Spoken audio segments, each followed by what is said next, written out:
A long time ago, in a small village, there lived a poor farmer and his wife.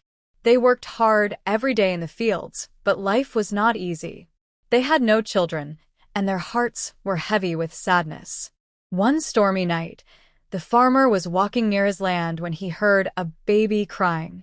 He looked around and saw a small baby boy wrapped in a cloth lying near the field. The farmer picked him up and took him home. His wife was shocked but also happy. "Maybe this child is sent to us," she said with tears in her eyes.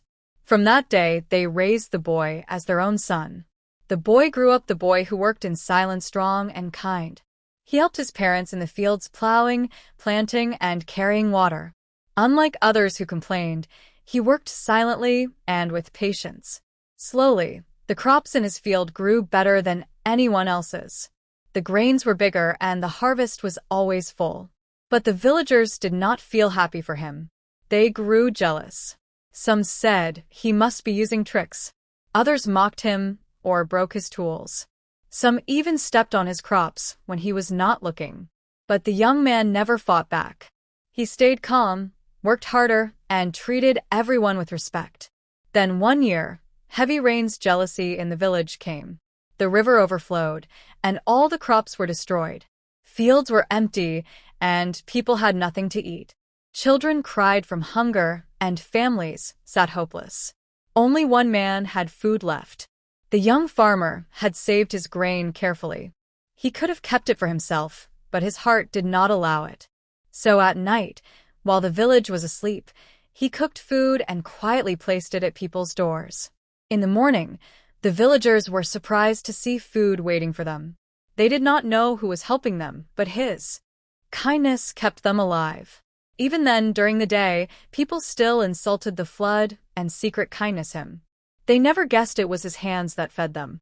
One evening after a hard day, the young man sat outside his home and thought, "Why do I get hate when I do good? Why is kindness always returned with pain?" But someone had seen the truth. An old villager, too weak to farm but sharp in his eyes, had watched the young man carrying food in the nights. The next day, when the villagers gathered, the old man stood up and said loudly, "You call this young man a liar and a cheat? But do you know who has been feeding you all these nights? It is him. Without him, many of you would not have survived." The crowd fell silent. The truth revealed, shame filled their hearts.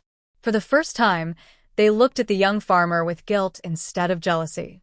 That same night, riders came with the royal seal. They said the king and queen had lost their baby boy years ago in a storm. They had searched everywhere, but never found him. Now, after many years, they had followed clues that led to this village. When the royal guard looked at the young farmer, they found the birthmark the prince was said to have. The truth was clear.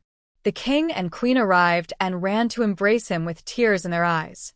The villagers bowed in fear, remembering the lost prince returns how badly they had treated him.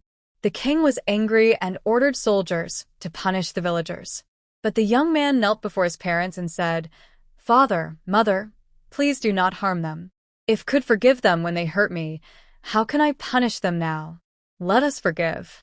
The king and queen were moved, the villagers wept, touched by the prince's kindness. From that day, he was not only known as the heir of the Prince of Mercy throne, but also as the Prince of Mercy. His parents, the farmer, and his wife who raised him were honored and lived happily in the palace for the rest of their lives. And his story taught everyone that cruelty and jealousy may rise like storms, but they always pass. What stays is kindness, which leaves behind light, hope, and love.